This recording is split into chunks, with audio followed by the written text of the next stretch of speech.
Welcome, ladies and gentlemen, to this week's episode of Talk Exchange. Today, our guest is Fred Hargett of the Jonesboro, Arkansas chapter, and he engages in a very lively conversation with Tracy and Christy on the subject of membership. So Fred was 24 when he joined the National Exchange Club, and he has been a lifelong member. He's also become somewhat of an authority figure on the subject of membership. Just to give you some perspective, his chapter had 33 members in 2017. Today, they have 84.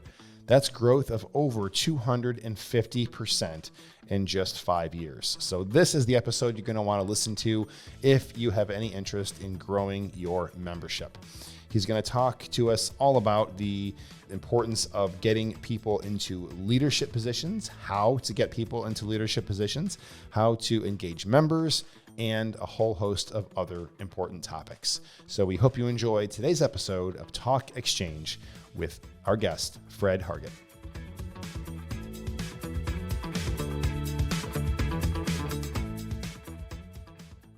Welcome to this episode of Talk Exchange. I'm Tracy Edwards, CEO of the National Exchange Club. And I'm Christy Lindahl, Director of Communications.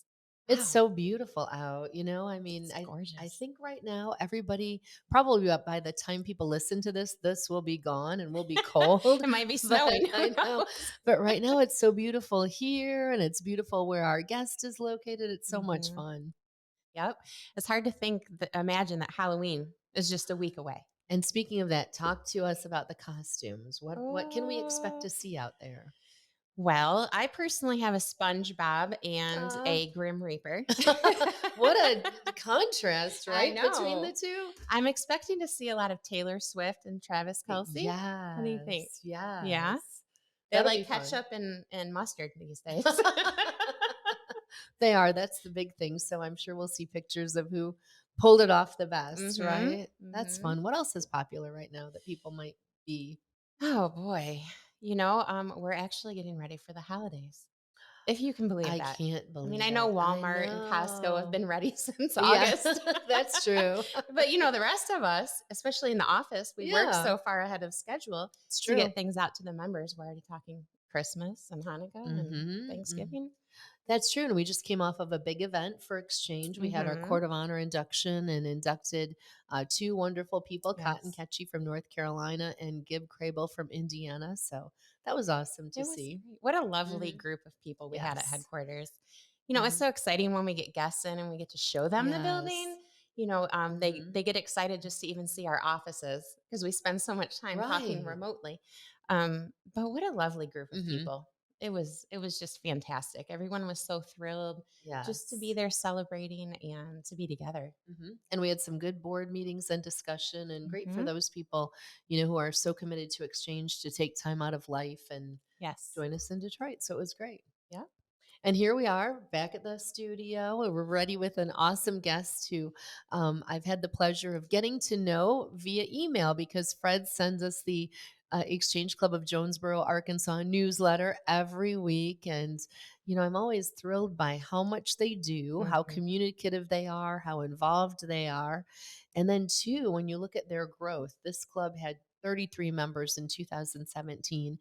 Today, in October of 2023, sitting with 84 members. That's crazy. So we're here with Fred to find out what is the secret Oh. sauce. So welcome, Fred. Good to see you today. Hi, Fred. Thank you for having me. Thank you for being here. So tell us what you have going Okay. on this week. We saw you just had your law enforcement banquet. You had a cookout. You have these photo caption contests. You do a great job of coming up with material on a weekly basis, Mm, which is not easy, no. and keeping it fun and interactive for the members. So tell us what the club's doing lately. Well, I'll go back to the law enforcement banquet that you just mentioned. That's a project that I think our club has been doing since about 1960. So we've been doing it for a Wow. long, long time. That particular project, we invite pretty much every law enforcement officer in Northeast Arkansas, or at least Craighead County, Arkansas, to a steak dinner. We honor one of the officers with a Officer of the Year award. We have representatives from the Jonesboro Police Department, the Craighead County Sheriff's Office, the Troop C, which is the Northeast Arkansas District of the State Police. We have the game and fish officers, the probation officers, just every ASU, Arkansas State University campus police are invited. So uh, unfortunately, we don't. Not everybody can come because they're either Mhm. working or not working, and the ones that are Sure. not working, the ones that are working, sometimes they're on duty and can't slip off to eat lunch with us, and the ones that are off duty, they've been working a lot of overtime, so they like to be at home with their families when they're there. But we still had a good turnout. We had probably 60 to 70 officers there, and about 40 of Wow. our club members. But that's just a way that we honor them and thank them for their service to their community. Uh, uh, our our big project, I don't know whether you want me to get into this just yet or not, but our biggest project that's allowed us to, number one, increase our giving budget by about fourfold from where it was just a few years ago. Wow, that's just as impressive as the membership numbers. Yes. Yeah, and that, I mean, and that I'm going to give a lot of credit of the membership growth to that project because uh, the district fair in Northeast Arkansas for years and years and years. I mean, like the last probably 50 years. There's a big concession stand there that the Jonesboro JCs always took care of. Unfortunately for the JCs, 2 years ago, that group folded, and we saw an opportunity to jump in and get that concession stand. We've got a Mhm. lot of club members that were also JCs before they joined the Exchange Club, and we knew there was a potential to make a lot of money out there. But we also knew that it's going to take a lot of folks to run that stand. So I think last year when we first did that project, we probably recruited in the month or two leading up to the fair probably 15 new members. Nice. Yeah. Because again we had to because we weren't going to have the manpower to do that project without bringing in some new blood. Probably did not bring in that many new members this year, but it's been a great project for us. Like you said earlier, it gets everybody involved in the club. Mhm. Last year, I think I'm going to get these numbers wrong. I'm doing it from memory, and it's not very good these days. But I think our gross sales were about $80,000. We made about Wow. $60,000 net profit. Now, to give you some idea, if you go back to that 6 years ago in 2017, probably the total spending budget for our club for the entire year was probably $12,000 to $15,000. Wow. So you can see kind of what that did for our budget. This year, our total sales, because we knew a little bit more about what we were doing and how to plan things and how to get food out faster, Mhm. our sales went up to about 95,000, and our gross profit was closer to 70,000, something like that. Also, a spring project that Mm. we always do is we have an annual rib sale, and we sell racks of ribs to the community, and we got great some community support from that. Used to we would make maybe 8 or 10,000 from that project. It's grown and caught on. We made about 30,000 net from that Wow. project this year. Ooh. So got about $100,000 that we can give away this year, and that I mean that's just from our fundraising and the money that we make in donations back to the community. Doesn't include our dues and our dues that we pay to Mhm. national Sure. and district, but Oh, you guys two are on really great fire. projects for us. That's so exciting. It is. Well, you know what? It just proves some of the things we know about successful clubs. Projects lead to growth. That's People right. want to be involved in something. I thought it was fascinating. Before we started recording, Fred said, when we talked about the 33 members back in 2017, and he said, well, most of those aren't with the club. Most of this club now is new people. So now Mhm. it explains how you acquired new people because you obviously have great community awareness because you have a big presence in the community, right? So Mhm. people know about the Exchange Club. We do, and a lot of that's again because we've been here for a long, long time, and we've always had a great bunch of leaders in this club going back to, I was Good. 24. Tell you how long we've been around or how long I've been. I was 24 years old when I joined this club, and I'm a little bit more Awesome. than that right now.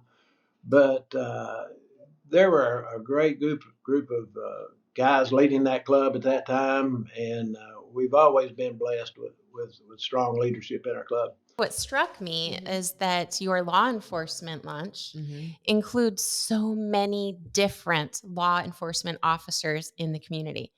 The Yes. college, Mhm. I honestly can't say I've ever heard of the Fish and Wildlife being invited. Right, right. The way that you reach out into the community sounds unique in itself.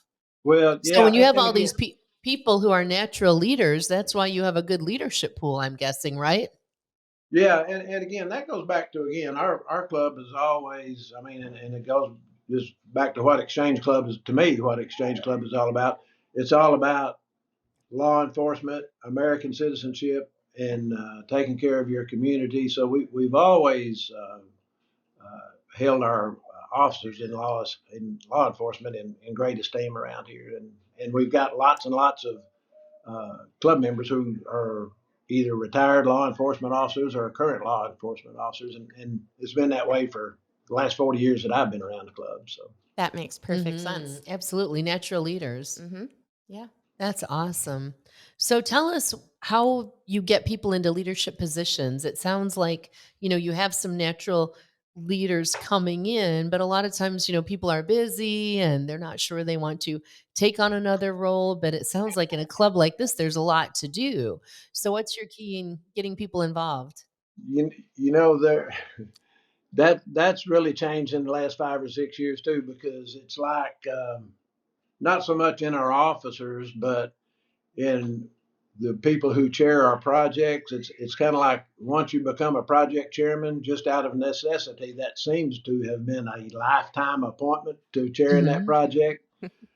Because again, when you're down to when we got down to 30 members, we probably had maybe 15 of those members who were active members and were going to be at most of the Sure. projects and attend most of the club meetings. So back then, it wasn't very hard to figure out who was going to be in the leadership position because everybody had one. I mean, Right. and guys being on the board of directors or serving in officers positions year after year after year, but not the case. And like our current the invitation to be on the show that you sent, we got I guess 5 officers that I saw on that list, and I'm really the only guy that's been in the club of that list right now for the last 5 years. And we Wow. have 6 board of directors positions, and those guys and ladies, uh, those folks are all relatively new members to our club also. So we're kind Nice. of changing the guard, Hmm. uh, so to speak. So, but you know, I don't know how it is in other clubs, but again, we've got 84 members on the books right now. We usually have, and if you read the newsletters closely, I usually put attendance numbers in there, but usually around 40 or so members. So we usually have about half will attend. Some weeks we may have 50 members there. Some weeks we may have 55 or 60, and then other weeks it may be down to 35 or 30. But Hmm. 5 or 6 years ago, we might have a dozen or so members there, which was kind of depressing, but Well, it's everything's good exciting now. now. That's Yeah. exciting It now. And, is. I think that's pretty typical of clubs because people work and, have things going on during the day. But it sounds like when you do a project, most people show up and participate in some way. Either they're selling ribs or buying ribs or serving or cooking. There's a lot of different things they could do depending on their capacity, right? They really do, and especially on this fair project. Hmm. Again, 84 active members, and we had 60 plus that I could count, and people that I physically saw out there. We had at least 60 members that participated in that project in one way or another. Nice. We've got one man who's been in our club for probably 20 or so years. He's like me. He's getting older, but he's confined to a wheelchair now. Wasn't a lot he could do, but he wanted to do everything we can or everything he could do to help us. And what we did for him is what like, okay, we're going to need folks to be called and reminded they've signed up to work certain shift of the fair. So he took it on himself to, hey, I'll make all the phone calls and make sure everybody shows up and find replacements if they're not going to be there. So, I mean, he could help us in a wheelchair. We had another Sure. guy show up. He just had surgery on his arm, so he's got one arm in a sling. And he said, "Well, I'll come out and do what I can." And basically, he wound up bussing tables after people had left a mess at Wow. the tables and wiped them down and that kind of stuff. But yeah, we pretty much had a job for anybody who wanted to do something.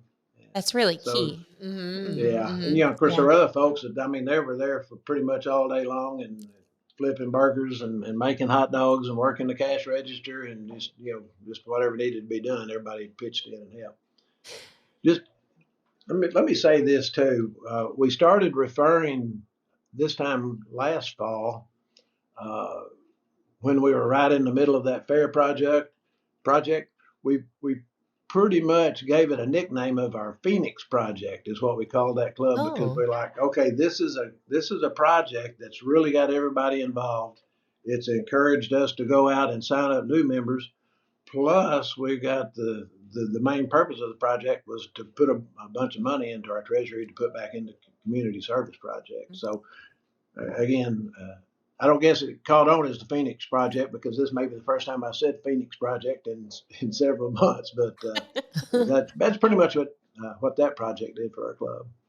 Well, that's wonderful. And I Mhm. know it sounds like the catalyst to a lot of the growth was that concession stand. However, growth like this doesn't happen by accident. I know the club has been very intentional. I know several times I would see things come into our office where you had a membership goal. You had a membership goal by your club anniversary, and you have, certain things you're working toward, which is key, really, if you want Mhm. Yeah, to we're achieve we're those still things. Yeah, we're still trying to do that, and then in Hmm. the newsletter, I try to keep it at the forefront of everybody's thoughts. I guess is that we do need new members, and we've had different slogans over the past couple of years, but to me, and I know y'all want to talk about membership growth, but there's a lot of things you can try, and again, I've been in the club for a lot of years, and we've Hmm. tried a lot of different things, different membership drives, and we've had like steak and beans contest where you split your club up into two groups, and you have a big banquet when the membership drive's over, and the team that loses has beans for supper, and the team that wins has steak. So, and we've like you'll split up into smaller groups where you maybe have 8 or 10 members in a group, and see which can go out and get the most members. And of course, we've tried ads in the newspaper, and we've put it on social media. But to me, I'm going to go back to this 5 or 6 years ago when our club membership got so low. The folks of us who were still around, we kind of put our heads together and said, "Hey, look, we either got to go get some new members, and they need to be young members when we can get young members, we've got to do it. We've got to just go out and sign up some members, and it's not going to get done by making phone calls or sending out uh, bulletins or beans and steak suppers. We've just got to go out, drag somebody in, let them look at our club, and sign them up. And fortunately for us, we had several members that stepped up and did that. Then, of course, again, you get the multiplying effect. You get a new member, and that member comes in and likes what they see, so they ask some of their friends. So, uh, like I said, it was really. I mean, it's phenomenal if you go back 3 years and look and see where we were 3 years compared Hmm. to where Yeah. we are now. Because it's We I can don't do believe it that. myself, Yeah. but Yeah, it 3 was years ago in 2020, you were at 35, but again, it's just being intentional. You sat around and said, "Hey, we need to do Yeah. something." There was some yeah. planning, some And I'm guessing strategy. when you brought these people in, they felt welcome. They felt like you wanted them to be there because the key with new members is making them feel valued and like they can belong to this club, right? Absolutely, and that's the main thing you got to do too. Is once you get a guy there, number one, you got to make them feel welcome. Then number Yes. two, you have to activate them. You have to give them something to do so that they feel a Absolutely. part of the club. And if you look back over the years, I've seen so many members that came. I'm like, well, this is going to be a good member for our club. And then for some reason or another, they miss a meeting, and then the next month they miss a couple of meetings, and then the next month you don't see them ever again. So to me, if you can get them involved and make them an integral part of your club immediately, Hmm. those are the ones that are going to stick around and bring you some new members. Yeah. Absolutely. It's working. So, Fred, one of our hot topics right now actually is how to make your club more welcoming. It's something we've been talking about at headquarters. We've been talking Mhm. about it with our leadership. So, could you tell us what that means to you when you make a potential member welcome in your club?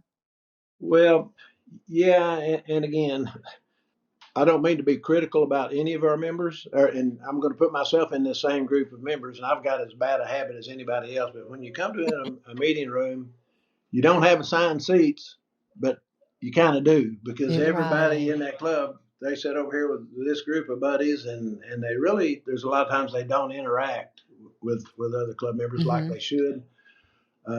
More recently, many of us have tried to change that. In that, when you do see a guest, go over and introduce either when they walk in the room, or before, while we're still eating and before the business part of the meeting starts, or at least after you adjourn, get over there and introduce yourself to that person and tell them you're glad to see them, and make them feel welcome. So uh, I'm not great at doing that, and I don't do that all the time. And I know I should do that more often, but you absolutely have to do that, Hmm. and because if you don't make them feel welcome and if you don't get them involved, it's, to me, being active in the club and being active in your attendance of the club is habitual, just like not coming to club meetings and not being active is a habit also. So Hmm. you got to get in a good habit of coming to the meetings. That's true. That's a good point because it is easy to fall into. If you miss one, it's like, well, that can continue. So it's Yeah. it's great that you're making Yeah, a just concerted effort to do that. yeah. I'm gonna tell a story about when I joined. Okay. And like I said, this was in 1977. So it was a long time ago. And I worked for a CPA firm before I got into banking, and went to work for a bank. And I guess about the time they told me they were fixing to put me to work there, the president of the bank said, "Okay, are you in a civic club?" And I had a really, really, really good friend that was a member of Exchange Club, and he'd been inviting me to join forever, and I just hadn't done it.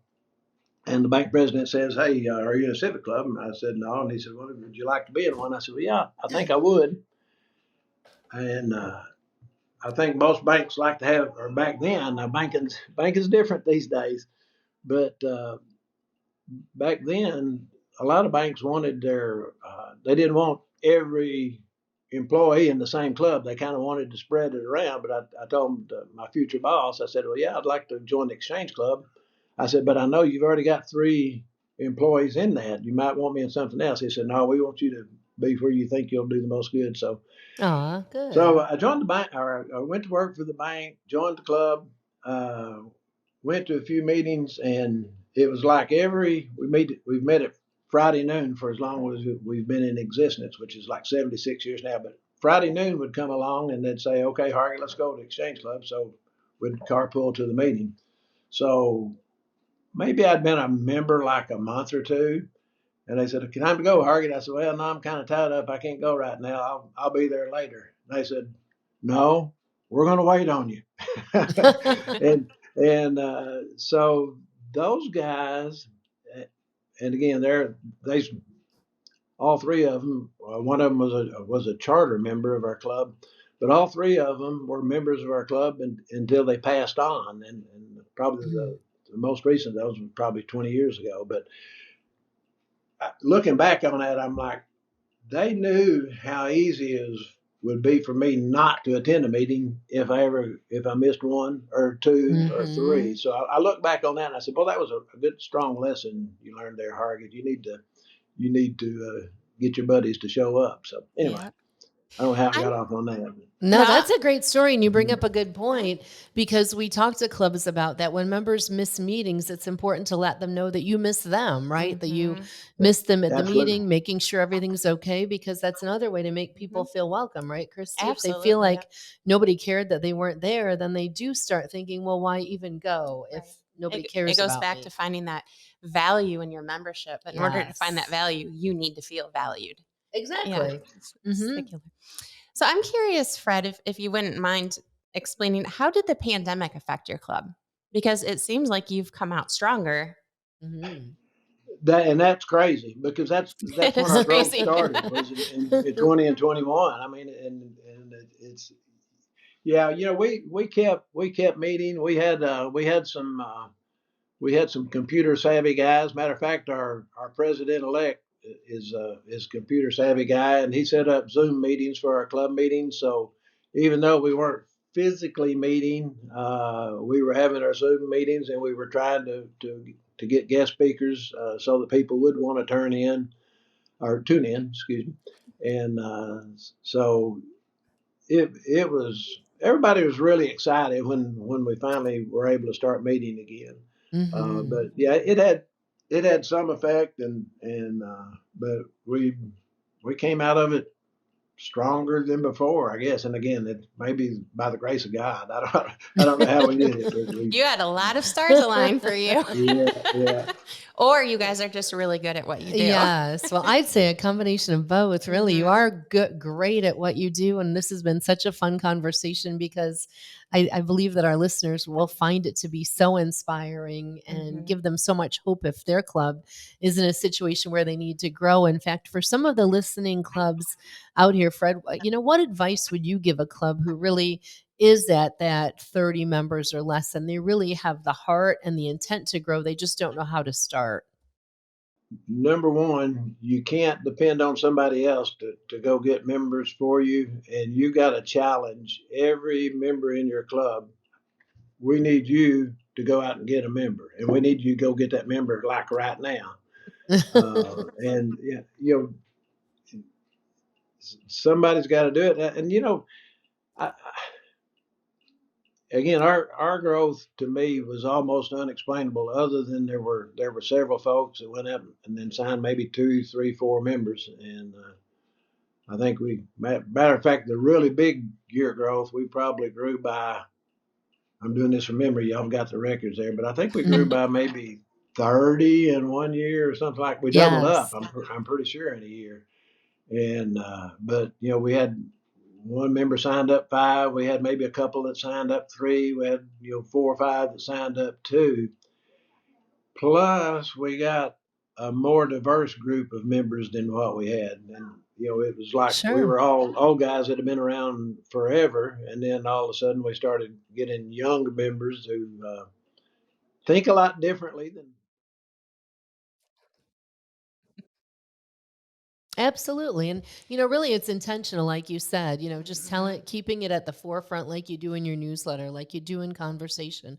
And, Christy, all the stories that we hear about how people join Exchange, I'm certain we've never heard a story where somebody said, I just stumbled upon it, right. right? It always takes somebody like Fred, like those club members, either asking somebody or being very visible in the Mhm, community, like you are with your concession stand, so that people see the club and say, you know what, that looks like fun. That looks worthwhile. I yeah. want to do that. And I don't think it's all. Hmm. I don't think it's all coincidence. I know, Fred, Right. you're giving credit to just a few of your members, but really, like Hmm. Tracy said, it's an intentional recruiting. You don't just invite Yes. somebody. It sounds like you guys follow up. You get them Hmm. engaged. There's a whole process, and I Hmm. think that what most of us miss is that we're only doing half the process. Well, you're right. And I'm really excited. I love the fact that your community there in Jonesboro sees the value in having a club, because they know what you do. Mhm. They know the difference you make. And that's key too. We have clubs that just kind of fly under the radar and say, oh, we don't want to pat ourselves on the back. And that's a huge mistake because the community needs to see the value of having the club in the community, right? Mhm.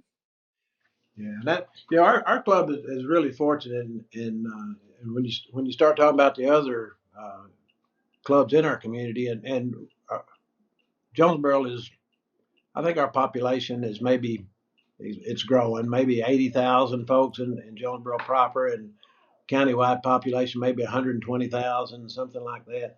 We have we have a lot of really strong civic clubs in our club. Rotary and Kiwanis, and Mm-hmm.